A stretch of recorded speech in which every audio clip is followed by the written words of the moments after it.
paano pa gagawin natin? Nakakulong na ako. Paano pa naman tutulungan? Don't worry. Nakaisip ako ng solusyon. And this time, sisiguraduhin ko na magtatagumpay ang mga binabalak natin. Gagamitin ko si Angel. Si Angel?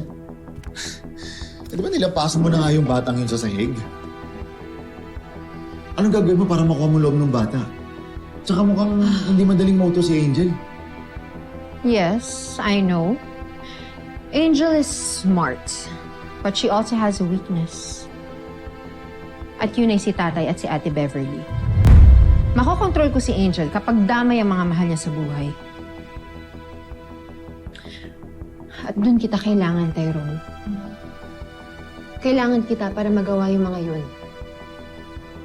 I found a way para makalabas-pasok ka dito sa kulungan without anyone even noticing. Makakalabas ka, pero hindi ka pwedeng tumakas. Because if that happens, well, masisira yung mga plano natin. Walang dapat makatunog sa mga susunod na plano natin. Again, as I've said, makakalabas-pasok ka dito. Ang mga pulis nang bahala sa'yo dito. Walang makakatunog na nakakaalis ka dito.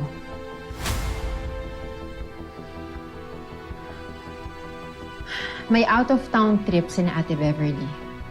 Kasama dun si Tatay at si Charmaine. Oo nga pala, Ikoy. Kami din pala ni Charmaine aalis sa... Niyaya niya kasi ako sa probinsya nila. May aasikasuhin siya, so baka mawala kami ng mga 2 weeks or baka ma-extend. No?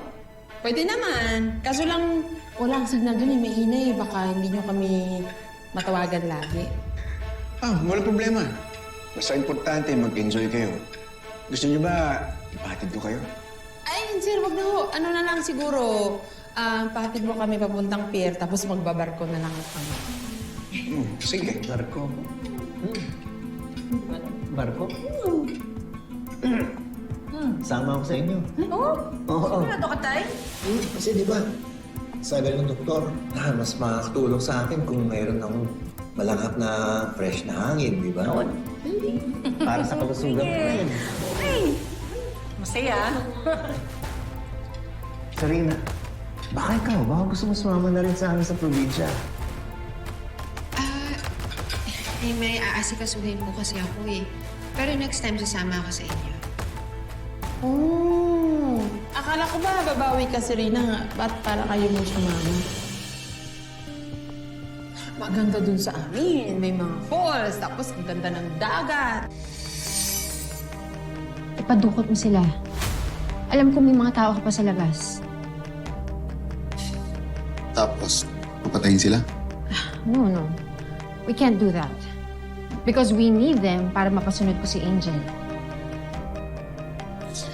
Umaasa sa isang bata, Serena. Sisiraan ka na ba? Siya ang kailangan natin para makuha si Enrico. Siya yung alas natin. At ngayon bumabawi si Enrico sa anak niya, so whatever Angel says, susundin niya. At pipilitin ko si Angel na i-convince si Enrico na huwag ituloy ang divorce namin. Eh, paano kung tumanggi si Angel? No, hindi siya tatanggi. Because buhay ng mama bebe niya at lolo Savi niya ang nakasalalay dito. And as soon as that happens, makakalaya ka na dito sa kulungan. Permanently. And we can get the life that we've always wanted.